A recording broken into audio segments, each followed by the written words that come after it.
Maling pagkalkula ng mundo sa Pilipinas.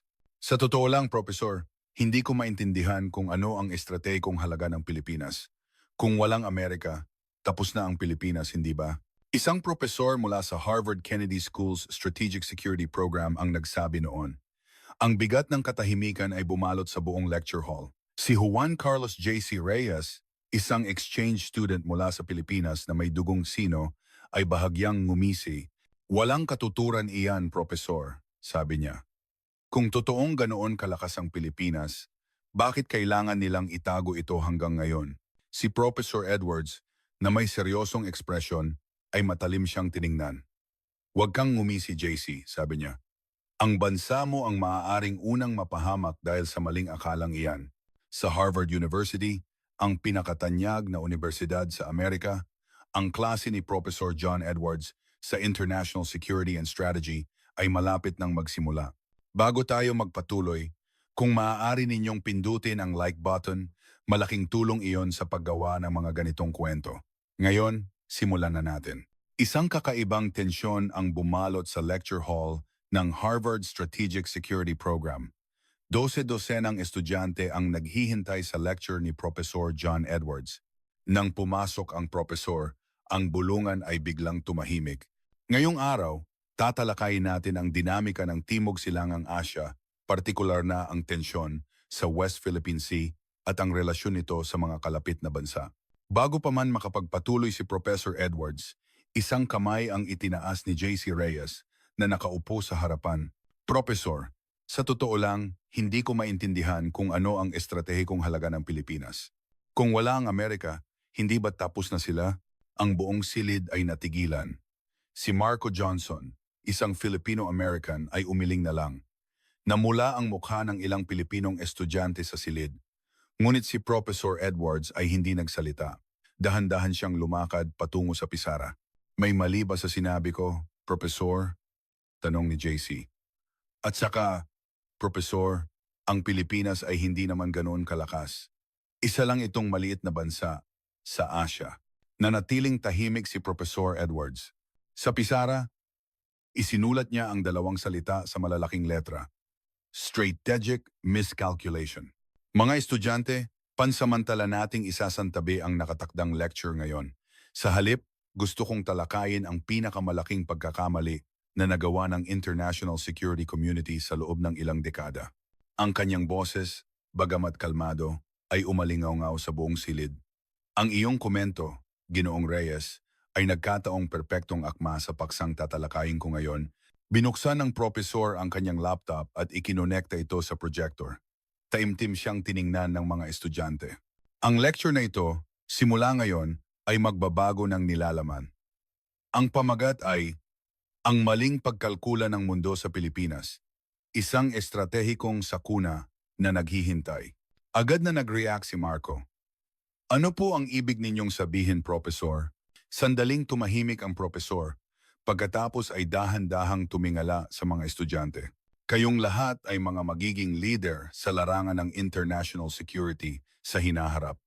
Ngunit may isang bansa na lubos na magpapabago sa pandaigdigang seguridad na hanggang ngayon ay hindi pa natin lubusang nauunawaan. Ang Pilipinas po ba ang tinutukoy ninyo? Tanong ni Marco. Tama. Ang impormasyong ibubunyag ko sa inyo ngayon ay hindi karaniwang nalalaman ng publiko. Kung kayo na nakaupo dito ay magiging mga taong magpapagalaw sa mundo balang araw, pakitandaan ito. Ngayon, sa unang pagkakataon, haharapin ninyo ang nakatagong katotohanan ng isang bansa. Ang mga estudyante ay tahimik na tumango, ramdam ang tensyon. Ang mukha ni JC ay bakas pa rin ang pagdududa. Kung gayon, magsimula na tayo. Una, kalimutan ninyo ang lahat ng akala ninyong alam tungkol sa Pilipinas, lalo na tungkol sa kanilang lakas militar, industriya ng depensa, at pambansang estratehiya sa seguridad. Nagpakita si Professor Edwards ng datos sa screen. Ito ay mga dokumentong may markang declassified. Ngayon, malalaman ninyo kung paano lubusang nagkamali ang mundo sa pagtantiya sa tunay na lakas ng isang bansa at kung paano makakaapekto ang maling kalkulasyong iyon sa hinaharap na kaayusang pandaigdig. Tinitigan ni Professor Edwards ang screen sandali, pagkatapos ay lumingon sa mga estudyante. Ang kanyang ekspresyon ay may kakaibang bigat na hindi karaniwan. Mga Ginoo at binibini, ang impormasyong ibubunyag ko sa inyo ngayon ay lubhang sensitibo. Maaaring malagay sa alanganin ang aking karera at personal na kaligtasan dahil dito. Nagkaroon ng bahagyang bulungan sa mga estudyante. Nag-click si Professor Edwards ng isang file sa kanyang laptop. Maya-maya, isang boses na may halong Filipino at Ingles ang umalingaw-ngaw sa lecture hall. Ang pangalan ko ay Ramon Aguilar. Kabilang ako sa National Intelligence Coordinating Agency. Kung malalantad ang file na ito, manganganib ang buhay ko. Pero kailangang malaman ng mundo ang katotohanan. May bahagyang panginginig sa boses, pagod at mabigat, ngunit puno ng determinasyon. Ang Pilipinas ay hindi ang Pilipinas na alam natin. Lahat ng pagtatasa sa kanilang kakayahang militar ay ganap na mali. Kung gugustuhin ang Pilipinas, kaya nilang bumuo ng isang non-nuclear strategic deterrent sa loob ng 6 na buwan. Lubusan tayong nagkamali ng basa. Muling ngumisi si JC. Walang katuturan yan. Kung totoong ganoon kalakas ang Pilipinas, bakit kailangan nilang itago ito hanggang ngayon? Matalim siyang tiningnan ni Professor Edwards. Huwag kang ngumisi, ang bansa mo ang maaaring unang mapahamak. Nagpatuloy ang recording. Ang industriya ng depensa ng Pilipinas ay malayong malayo sa nakikita sa labas. Ipinapakita lang nila sa atin kung ano ang gusto nilang makita natin. Ang kanilang tunay na kakayahan ay mas nauuna nang hindi bababa sa 10 hanggang 15 taon. Nanlaki ang mga mata ni Lina Cruz, isang estudyante. Professor, totoo po ba ito? Kung totoo ang pagtatasa ng ahensya ng intelihensiya, oo, nakuha ko ang recording na ito, 8 buwan na ang nakakaraan sa pamamagitan ng aking personal na network. Sumandal si Marco. Kung gayon, bakit nila itinatago ang ganitong kakayahan? Magandang tanong. Pakinggan pa natin ang paliwanag ni Ramon Aguilar. Muling pinatugtog ang audio file. Ang Pilipinas, hindi tulad ng Japan o Tsina, ay walang kasaysayan ng pananakop. Sila ay daan-daang taong pinamunuan ng mga dayuhan. Ang kasaysayang ito ang humubog sa kanilang estratehiya. Hindi sila nagpapakitang gilas. Itinatago nila ang kanilang lakas hanggang sa kailanganin. Iyon ang kanilang paraan. Pinahinto ni Professor Edwards ang file at pinalitan ang screen. Sa pagkakataong ito, lumitaw ang mga satellite image at chart na nagpapakita ng mga pasilidad ng industriya ng depensa ng Pilipinas. Mga Ginoo at binibini, ito ang alam nating sukat ng industriya ng depensa ng Pilipinas at ito, pinalitan ng profesor ang screen, ang aktwal na pagtatansya na ibinigay ni Aguilar. May malaking pagkakaiba sa pagitan ng dalawang figura. Tila nabigla ang mga estudyante. Profesor, posible ba ang ganitong pagkakaiba? Paano nila maitatago ang isang industriya na ganito kalaki? Posible. Matalinong iniugnay ng Pilipinas ang mga pribadong kumpanya sa industriya ng depensa. Ang mga kumpanya tulad ng Ayala Corporation, SM Group, at mga umuusbong na tech startups habang gumagawa ng mga commercial na produkto ay kasangkot din sa pagbuo ng mga advanced weapon systems. Ito ang perpektong pagbabalat kayo. Si JC ay may pagdududa pa ring ekspresyon. Kailangan ng mas maraming ebidensya. Hindi sapat ang testimonya ng isang intelligence agent. Siyempre, sagot ni Professor Edwards. Ngayon, isa-isa kong ipapakita sa inyo ang mga ebidensyang iyon. Ngunit una, pakinggan natin ang babala ni Aguilar. Muling nagsimula ang recording. Binago na ng Pilipinas ang lahat ng ating kalkulasyon sa seguridad. Tahimik ngunit tiyak. Sila ay naging isang malakas na bansa. Ang pinakakakatakot ay walang sino man ang nakapansin nito. Pinahinto ni Professor Edwards ang audio file ni Aguilar at pinalitan ang screen ng projector. Isang malaking screen na naglalaman ng iba't ibang sistema ng armas at mga talahanayan ng paghahambing ng lakas militar ang lumitaw. Mga estudyante, ang datos na ipapakita ko sa inyo ngayon ay nagpapakita ng pagkakaiba sa pagitan ng mga opisyal na numero at aktwal na pagganap. Malinaw na ipinapakita nito na ang mga numero ay hindi ang kabuuan ng kapangyarihan. Unang nag-click ang profesor sa data ng sasakyang panghimpapawid.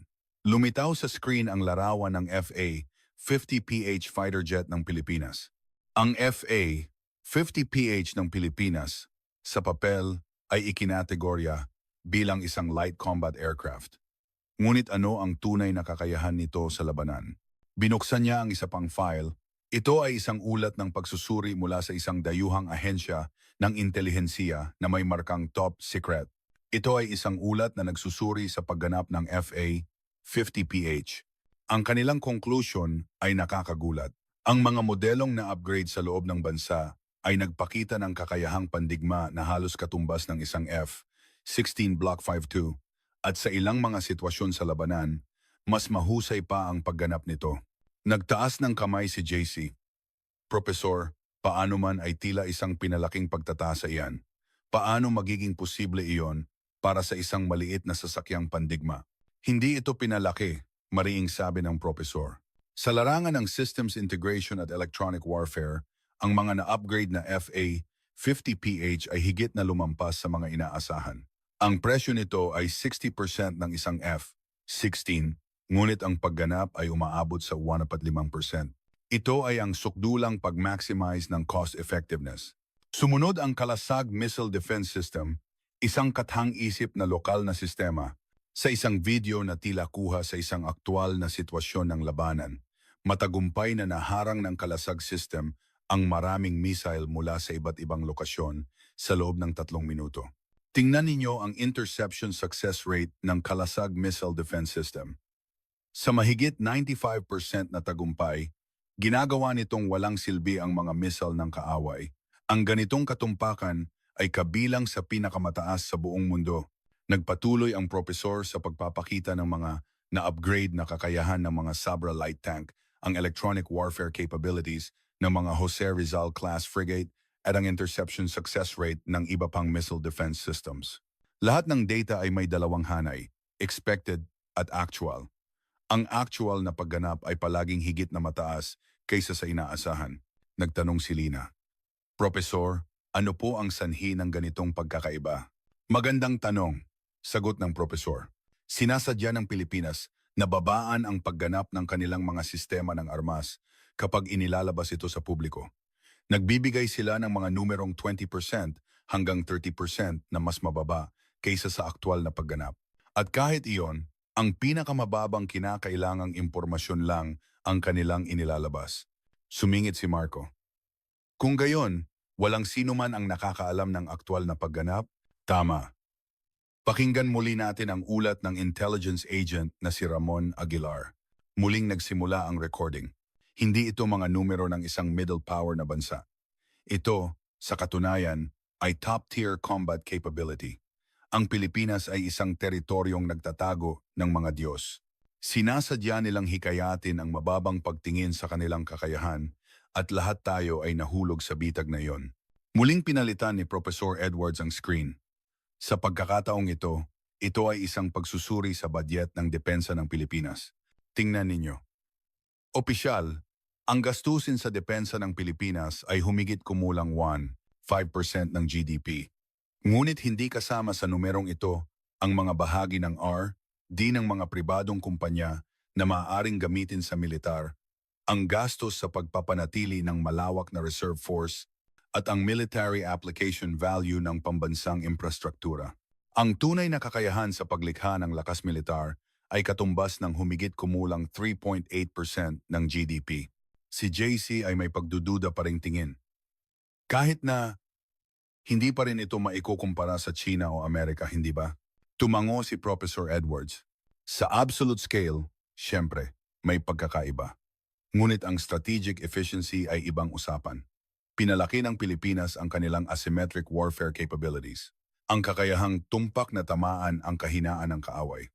Inilaan nila ang lahat ng kanilang yaman sa precision strike, electronic warfare, at network-centric warfare. Nagpakita ang profesor ng bagong chart sa screen. Ang pamagat ay Military Power Efficiency Index by major countries. Ang Pilipinas ay nakakagulat na nasa ika-4 na pupwesto. Ito ay isang index na nagpapakita ng kakayahang lumikha ng combat power kumpara sa inilaang resources. Ang Pilipinas, kasunod ng Israel at Singapore, ay nagtala ng ika-4 na pinakamataas sa mundo. Maliit man sa absolute scale, ang efficiency nito ay nasa pinakamataas na antas. Sandaling pinagmasdan ni Professor Edwards ang reaksyon ng mga estudyante. Karamihan ay tila nabigla. Maging si JC ay napaisip ng malalim. Mga estudyante, kapag nag-aaral ng international security, ang pinakapanganib na bagay ay ang umasa lamang sa mga numero. Dapat ninyong linangin ang kakayahang makita ang katotohanan sa likod ng mga numero. Ang Pilipinas ang perpektong halimbawa niyan. Binuksan ni Professor Edwards ang isang bagong file mula sa kanyang laptop. Sa pagkakataong ito, mas makapal ang pagkakalimbag ng markang TOP Secret. Ang kanyang ekspresyon ay naging mas seryoso. Ang impormasyong ilalabas ko ngayon ay tungkol sa modernong kakayahan ng Pilipinas sa pakikidigma. Partikular, ito ay data tungkol sa kanilang AI-based battlefield management system, drone networks, at ang aktwal na kakayahan ng kanilang special forces.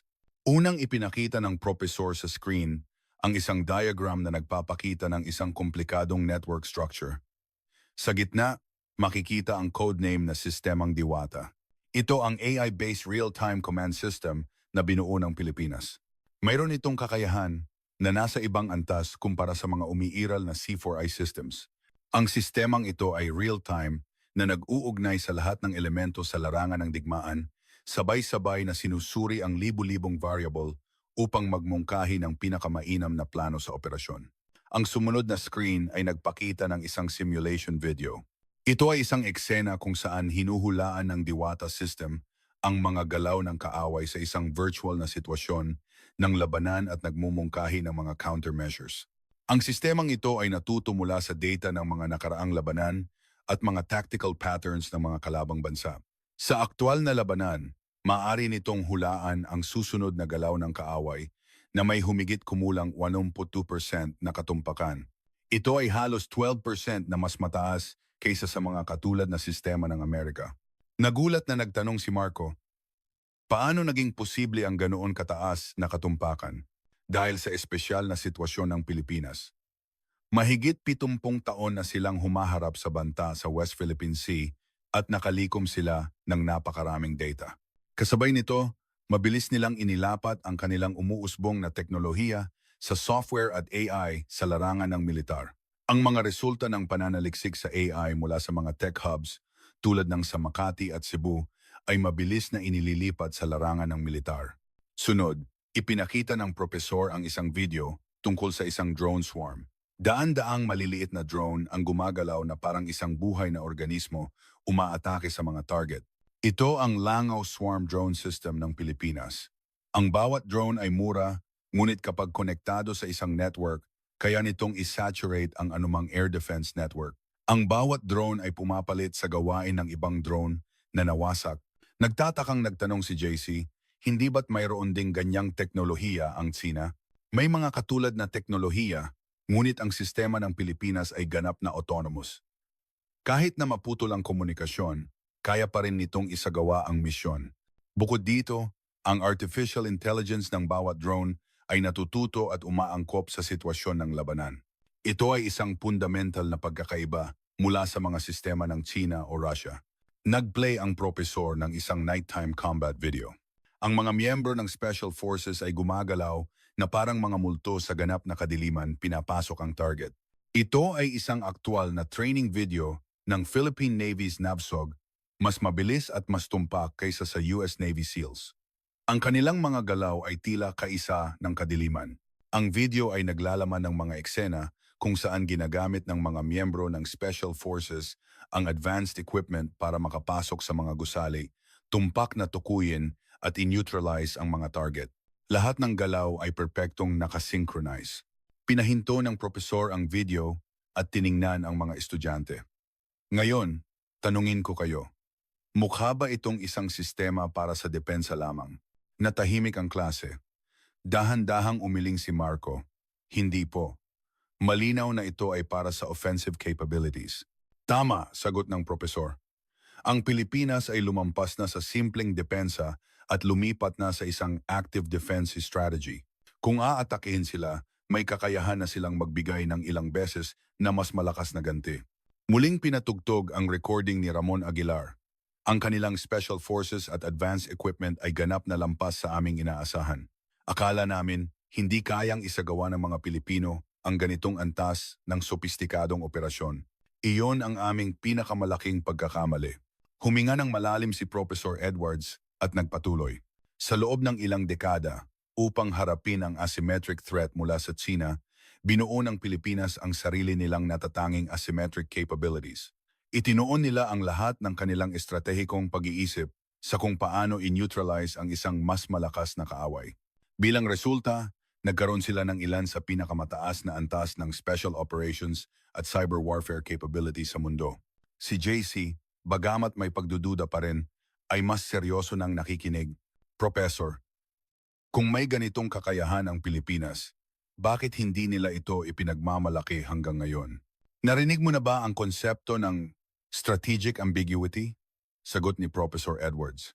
Sa pamamagitan ng hindi pagpapakita ng kanilang tunay na kakayahan, tinitiyak ng Pilipinas ang kanilang strategic flexibility. Ang pagpapanatiling mangmang sa kaaway tungkol sa kanilang tunay na kakayahan ang kanilang pinakamalaking estratehikong bentahe. Uminom ng kaunting tubig si Professor Edwards at lumipat sa susunod na screen. Sa pagkakataong ito, ang pamagat ng slide ay non-nuclear deterrence. Ngayon, dumako na tayo sa pinakamahalagang bahagi. Tungkol ito sa kung paano tinitiyak ng Pilipinas ang deterrence laban sa mga nuclear-armed states nang walang sariling nuclear weapons. Nagpakita ang propesor ng isang chart ng missile capabilities ng Pilipinas sa screen. Ipinapakita nito ang pag-unlad ng mga proyektong Agila at proyektong Kidlat na mga missile kasama ang kanilang abot at katumpakan. Ang Pilipinas ay naglaan ng malaking pamumuhunan sa pagbuo ng missile. Ang partikular na kapansin-pansin ay ang katumpakan. Ang Agila 3 missile ay may circular error, probable na 1 metro lamang. Nangangahulugan ito na kahit walang nuclear warhead, kaya nitong tumpak na tamaan ang command centers o mahahalagang pasilidad ng kaaway. Ang susunod na slide ay may larawan ng isang unmanned underwater vehicle, UUV, na naglulunsad ng isang missile. Ito ay isang advanced UUV na binuo ng Pilipinas. Maaari itong maglunsad ng cruise missiles. Ang tinatayang abot ay nasa 1,500 kilometro. Bagamat walang nuclear warhead, sa pamamagitan ng ultra-precision strike capability, kaya nitong i-neutralize ang nuclear facilities o command centers ng kaaway. Nagtaas ng kamay si Lina. Professor, kahit na hindi pa rin ito maikukumpara sa pinsala ng isang nuclear weapon, hindi ba? Magandang tanong. Sagot ng professor. Siyempre, ang pinsala ng isang atake ay hindi kasing lakas ng nuclear weapon, ngunit iba ang estratehiya ng Pilipinas. Binuo nila ang konsepto ng multi-layered precision strike, ang paggamit ng daan-daang missile upang i-neutralize ang kakayahan ng kaaway na gumamit ng nuclear weapons. Ang susunod na screen ay nagpakita ng data tungkol sa hypersonic missiles. Ipinapakita nito ang trajectory ng isang missile na lumilipad sa bilis na higit sa Mach 5, bagamat nahuli ang Pilipinas sa pagbuo ng hypersonic missiles kumpara sa Russia o China, sila ay humahabol sa nakakagulat na bilis. Ang kasalukuyang binubuong Tianak missile ay maaaring lumipad sa bilis na Mach 7, walang missile defense system ang makakaharang dito. Sumingit si Marco, ngunit professor, sa huli, kung walang nuclear weapons, hindi ba't limitado ang deterrence? Paano kung bantaan sila ng isang nuclear-armed state gamit ang nuclear weapons? Hinihintay ko ang tanong na iyan, nakangiting sagot ng professor. Ang estratehiya ng Pilipinas ay deterrence by punishment. Kung gagamit ng nuclear weapons ang kaaway, may kakayahan ang Pilipinas na ganap na burahin ang command centers at sentro ng kapangyarihan ng kaaway gamit ang kanilang advanced conventional weapons. Ito ay ibang anyo ng deterrence kumpara sa nuclear deterrence, ngunit ang epekto ay halos pareho. Lumipat ang propesor sa susunod na slide. Ito ay isang diagram ng konsepto ng strategic paralysis operation. May kakayahan ang Pilipinas na sabay-sabay na paralisahin ang command and control system, power grid, at communication network ng isang kalabang bansa. Ang kakayahang ito, na binubuo ng kombinasyon ng cyber attacks, electronic warfare, at precision strikes, ay naglalayong i-neutralize ang nuclear command system ng kaaway. Tumutol si JC. Kahit na hindi mo maaaring takutin ang isang malaking bansa kung wala kang nuclear weapons.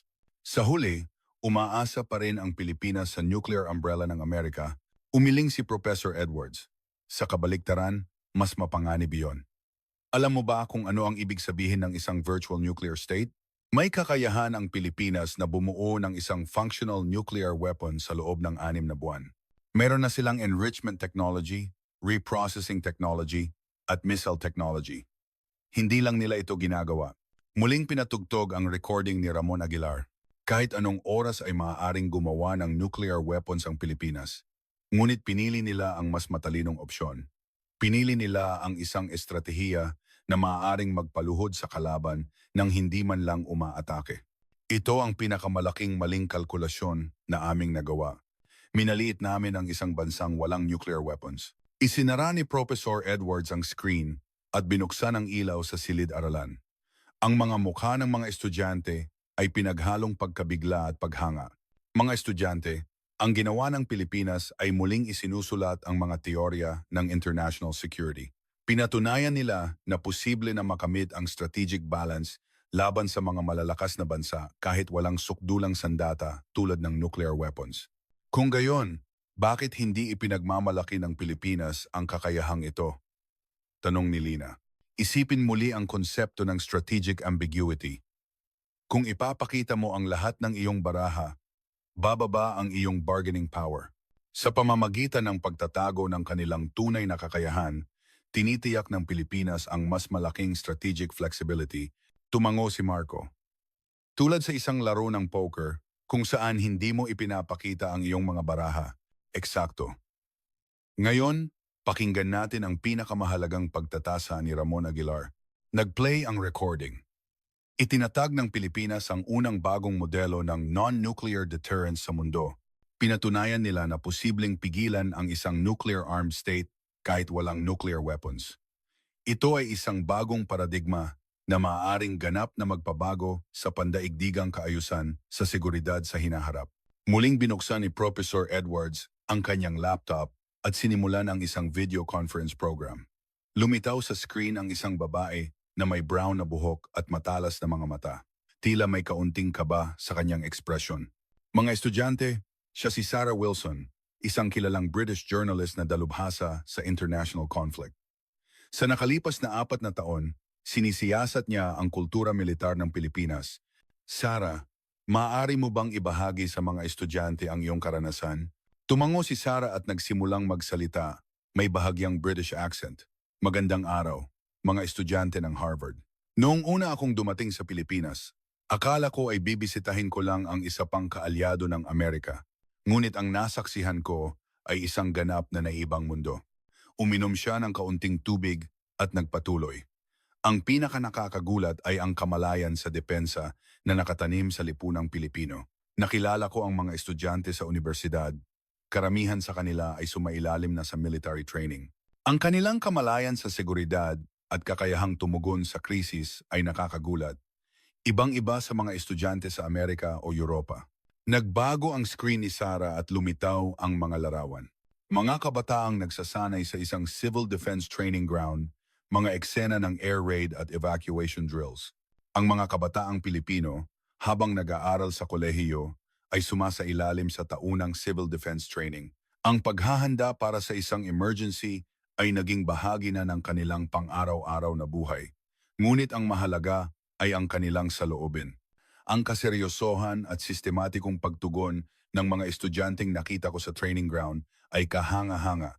Ang susunod na larawan ay naglalaman ng mga ordinaryong mamamayan na lumalahok sa nationwide simultaneous earthquake drill na may dual purpose para sa paghahanda sa digmaan. Ang mga taga-Maynila ay hindi takot sa digmaan. Naghahanda sila para dito na parang bahagi ng pang-araw-araw na gawain. Bawat taon, may mga regular na pambansang drills. Bawat istasyon ng MRT ay may itinalagang evacuation shelter. Bilang isang Briton, alam ko ang banta ng terorismo, ngunit ang antas ng paghahanda ng mga Pilipino ay nasa ibang dimensyon.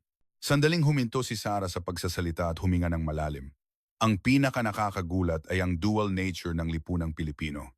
Sa ibabaw, ito ay isang isla ng advanced technology at liberal democracy.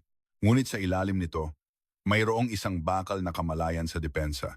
Sa loob ng Metro Manila, na ilang daang kilometro lang mula sa isang potensyal na kaaway, ang mga tao ay namumuhay ng mapayapa. Naiisip niyo ba kung ano ang ibig sabihin ng pag-angkop sa ganoong sitwasyon? Nagtanong si JC. Kung gayon, ano po ang ibig sabihin na ang mga malalaking syudad ay nagiging gaya ng Maynila? Magandang tanong, sagot ni Sarah. Habang tumataas ang tensyon sa West Philippine Sea, sinimulan na ring kopyahin ng ilang bansa ang modelo ng Pilipinas. Civil defense training para sa mga sibilyan, crisis response education sa mga paaralan, isang nationwide citizen alert system. Ngunit hindi ito sa kompletong antas tulad ng sa Pilipinas. Ang ratio ng mga mamamayang handa sa krisis ay mas marami pa kaysa sa mga convenience store. Makatuwiran ba iyon? Sa Pilipinas, ganoon nga. Nagtaas ng kamay si Marco. Espesyal po ba ang mental resilience ng mga Pilipino? Tumango si Sarah. Natutunan nilang umunlad kahit sa gitna ng patuloy na krisis. Ang isang estudyante sa universidad sa Pilipinas ay naghahanda para sa trabaho at kasabay nito para sa isang krisis. Umiibig sila habang natututo ng survival skills. Hindi lang ito simpleng defense training. Ito ay isang cultural phenomenon.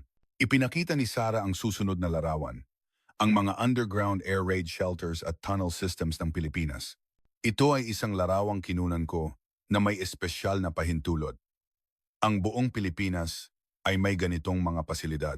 Dinisenyo para ang gobyerno at militar ay patuloy na gumana kahit na ang mga lungsod ay atakihin. Naghahanda sila para sa pinakamasamang sitwasyon, ngunit pinapanatili ang kapayapaan sa araw-araw. Ito ang tunay na mukha ng Pilipinas na nakita ko. Nagtanong si Professor Edwards. Sarah, ano ang pinaka-nagpagulat sa iyo sa Pilipinas? Nag-isip sandali si Sarah at sumagot. Ang kanilang determinasyon. Meron silang determinasyon na hindi na muling mapapasailalim sa diktadura at pananakop ng dayuhan. Sinabi sa akin ng isang matanda na wala na sa amin ang kalayaan noon, hindi na namin hahayaang maulit pa iyon. Ang simpleng pangungusap na iyon ay naglalaman ng kabuuan ng kanilang pambansang estratehiya. Ipinakita niya ang huling larawan. Mga kabataang Pilipino na nakangiti sa isang coffee shop. Ang mga estudyanteng ito ay lahat sumailalim sa defense training at may kakayahang tumugon sa krisis, ngunit namumuhay sila ng isang normal na buhay. Ito ang tunay na lakas ng Pilipinas, ang kakayahang sumulong patungo sa hinaharap kahit sa ilalim ng anino ng banta. Nagpasalamat si Professor Edwards kay Sarah at tinapos ang video conference. Isang malalim na katahimikan ang bumalot sa silid-aralan. Mga estudyante, nagpatuloy ang profesor. Ang ipinaliwanag ni Sarah ay ang tunay na lakas sa likod ng kapangyarihang militar ng Pilipinas. Hindi teknolohiya o kagamitan, kundi kultura at diwa. Isang lipunan kung saan ang paghahanda sa krisis ay narongru sa pang-araw-araw na buhay. Iyon ang pinakakakatakot na strategic asset ng Pilipinas. Ang mukha ni JC ngayon ay malinaw na nagpapakita ng malalim na pag-iisip, hindi na pagdududa. Si Lina ay dahan-dahang tumatango. Itinigil ni Marco ang pagsusulat at nag-isip ng malalim. Pagkatapos ng video call kay Sarah, naramdaman ni Professor Edwards ang katahimikan sa silid. Dahan-dahan siyang naglakad pabalik sa kanyang laptop. Mga estudyante, hanggang ngayon, sinuri natin ang lakas militar at paghahanda ng lipunang Pilipino, ngunit ngayon, dumako na tayo sa pinakamahalagang bahagi, kung bakit ang impormasyong ito ay hindi natasa ng tama hanggang ngayon. Binuksan ng profesor sa screen ang isang file na may pamagat na Internal Assessment Document of a Foreign Intelligence Agency. Mayroon itong selyong declassified, ngunit may mga bahagi pa ring nakaitim. Ito ay isa pang dokumentong isiniwalat ni Ramon Aguilar. Isang internal report kung saan sinusuri ng ahensya ng intelihensiya ang kanilang sariling maling pagtantiya sa Pilipinas. Sa unang pahina, isang pangungusap na nakasulat sa makapal na letra ang kapansin-pansin. Kailangang muling tasahin. Ang Pilipinas bilang estratehikong banta, hindi bansang umaasa. Mga estudyante, ang sentro ng dokumentong ito ay simple. Maraming malalakas na bansa, kabilang na ang China, ang tumingin lamang sa Pilipinas bilang isang junior ally ng Amerika. Ganap nilang binaliwala ang katotohanan na ang Pilipinas ay isang independenteng strategic actor. Nagtaas ng kamay si Lina. Professor, kailan po nagsimula ang maling kalkulasyong ito? Nagsimula ito pagkatapos ng ikalawang digmaang pandaigdig. Ang Pilipinas noon ay isang bansang bumabangon mula sa pagkawasak, umaasa sa tulong ng Amerika. Ang imaheng ito ay tumatak sa international community. Kahit na mabilis na umunlad ang Pilipinas, hindi madaling nagbago ang impresyong iyon. Lumipat ang propesor sa susunod na slide. Isang diagram na may nakasulat na The Iceberg Theory. Ang diagram na ito ay ginawa ng mga analyst na iyon. Ang kanilang conclusion ay nakakagulat. Ang nakikita natin ay ang dulo lamang ng iceberg. Ipinapakita ng diagram ang isang malaking iceberg kung saan isang maliit na bahagi lamang ang nasa ibabaw ng tubig. Ang bahaging nasa ibabaw ay may nakasulat na opisyal na kakayahan ng Pilipinas. Ang mas malaking bahagi sa ilalim ng tubig ay may nakasulat na aktwal na kakayahan. Ayon sa pagtatansya ng Ahensya ng Intelihensiya, ang aktwal na kakayahang militar ng Pilipinas ay halos 2.5 beses na mas malaki kaysa sa opisyal na inilalabas, lalo na sa larangan ng cyber warfare, electronic warfare, at military technology na nakabatay sa software. Nagtanong si Marco, Professor, kailan po sinimulan ng Pilipinas ang estratehiyang ito? Mula noong kalagitnaan ng 1990s, naranasan nila ang tensyon sa Mischief Reef at natutunan ang isang mahalagang aral, hindi sila maaaring umasa lamang sa tulong mula sa labas. Pagkatapos noon, nagsimulang tahimik na buuin ng Pilipinas ang isang self-reliant defense system. Pinatugtog ng propesor ang huling audio file ni Ramon Aguilar. Ang aming pinakamalaking pagkakamali ay ang pagtingin sa Pilipinas bilang isang alagad ng Amerika. Sila ay mas independyente at mas malakas kaysa sa aming inaakala. Ngayon, ang Pilipinas ay naging isang bansa na kayang protektahan ang sarili kahit na umalis ang Amerika sa Asia. Ito marahil ang kanilang plano. Isinara ni Professor Edwards ang audio file. Mga estudyante, hanggang ngayon, tiningnan lang natin ang Pilipinas bilang isang kaalyado. Iyon ang strategic miscalculation. Ang Pilipinas ay hindi na isang teritoryong kailangang protektahan. Sila ay naging isang independenteng strategic axis. Sa Pisara, sa tabi ng strategic miscalculation na una niyang isinulat, idinagdag niya ang strategic beast. Mula sa strategic miscalculation, patungo sa isang strategic beast, ang Pilipinas ngayon ay isang bansa sa isang bagong kategorya. Isang bansa na maaaring makipagkumpetensya sa mga malalakas na bansa ng walang nuclear weapons. Isang bansa na mas malakas kaysa sa ipinapakita nito sa labas. Si JC ay hindi nang umingisi. Seryoso ang kanyang ekspresyon, tila may malalim na iniisip. Ito ay isang bagay na nagpapabago sa paradigma ng international security, nagpatuloy ang propesor. Sa hinaharap, maaaring kailanganin nating muling tasahin ang lahat ng middle power na bansa. Hindi dapat hatulan batay sa kung ano lang ang nakikita sa labas, kundi unawain ang kanilang estratehikong intensyon at tunay na kakayahan sa likod nito. Tumango si Lina. Ngayon, naiintindihan ko na kung gaano kamali ang unang pahayag na kung walang Amerika, tapos na ang Pilipinas. Tama, sabi ni Professor Edwards. Sa katunayan, ang Pilipinas ay naging isa sa iilang kaalyado na kayang protektahan ang sarili kahit na umalis ang Amerika sa Asia. Mayroon silang estratehiya at kakayahang mabuhay kahit walang tulong mula sa labas. Nagpakita ang propesor ng isang slide. Ito ay isang kamakailang isinulat na ulat sa International Security Assessment. Ito ay isang ulat na isinulat noong nakaraang buwan. Dito, ang Pilipinas ay hindi na ikinategorya bilang isang regional actor kundi bilang isang strategic balancer. Ito ay isang pagkilala na ang Pilipinas ngayon ay may kakayahang magkaroon ng independenteng impluensya sa regional security landscape. Huminga ng malalim si Professor Edwards.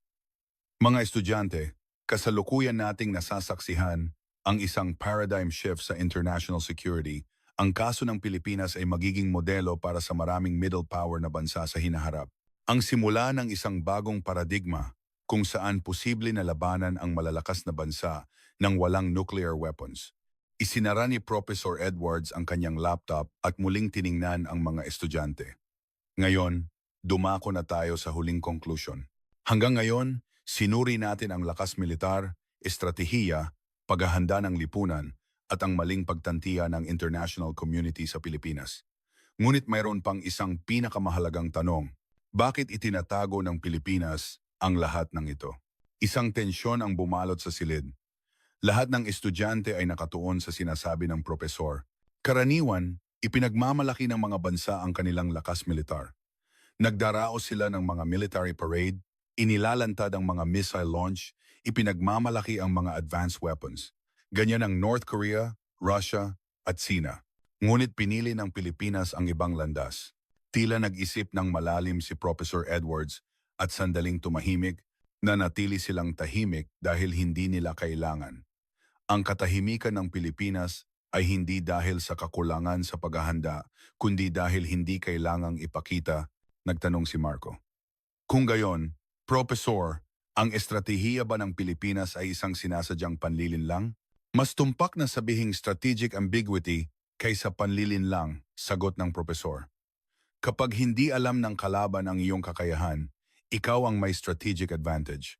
Hindi mahuhulaan ng kalaban ang iyong magiging tugon. Sumingit si Marco.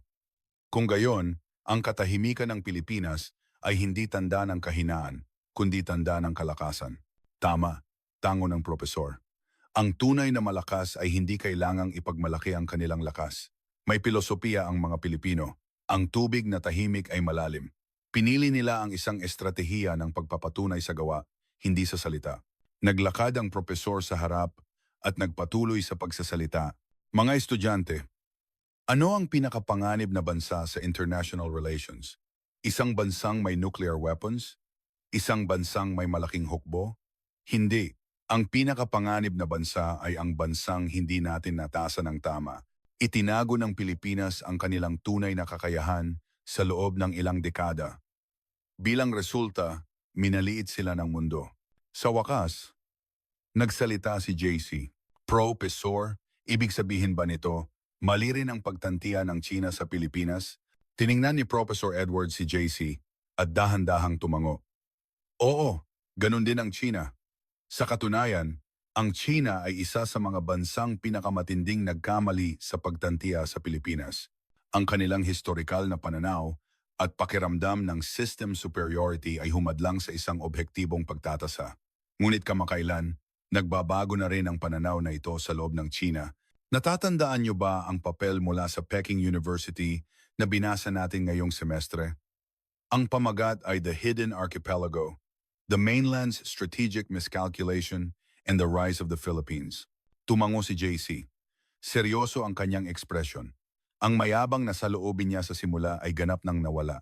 Muling hinarap ng propesor ang buong klase. Mga estudyante, ito ang puso ng pag-aaral ng international security.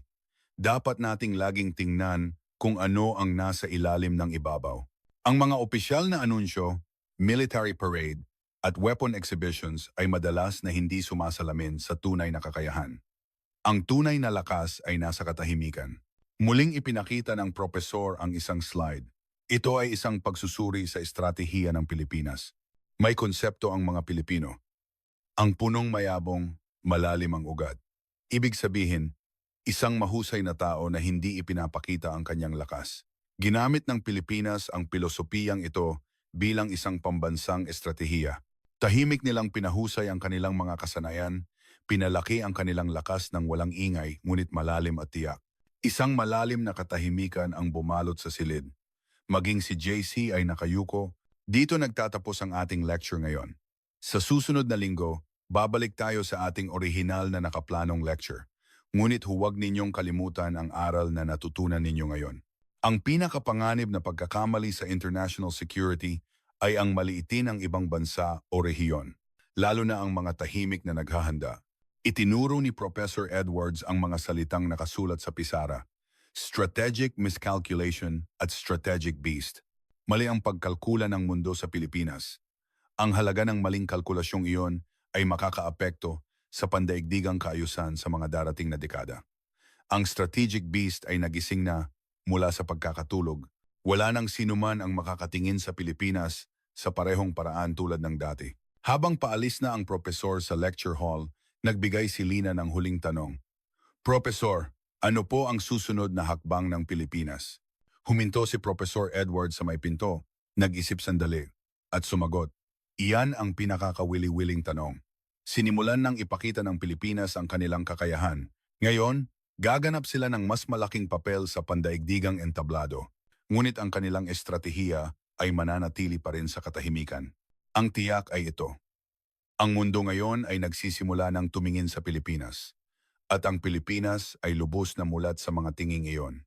Umalis ang propesor na may bahagyang ngiti. Ang mga estudyante ay nanatiling nakaupo sa kanilang mga upuan, puno ng pagkabigla at realisasyon na tila nasaksihan ang isang sandali ng paradigm shift sa international security. Bago umalis sa lecture hall, lumapit si JC kay Lina. Nagkamali ako, bulong niya. Mas malakas ang Pilipinas kaysa sa inaakala natin.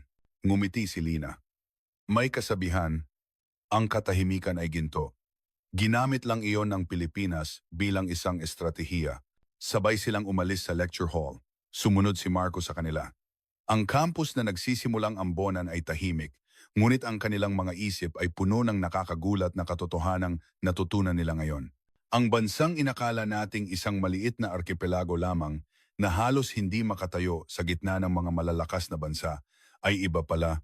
Nalaman natin ngayon na mali ang pagkalkula ng mundo at sinisimulan na nating bayaran ang halaga. Ayaw ng Pilipinas ng digmaan, ngunit laging handa para dito. Kapalit ng kawalan ng nuclear weapons, mayroon silang mas sopistikadong teknolohiya at mas matibay na pagkakaisa. Ang Pilipinas ay tahimik. Ngunit sa katahimikan ito ay naging isang strategic beast. Ang katahimikan ay hindi kahinaan, kundi paghahanda. Ang pagpapakumbaba ay hindi takot kundi tiwala sa sarili. Isang bansa kung saan ang mga estudyante sa universidad ay handa para sa krisis.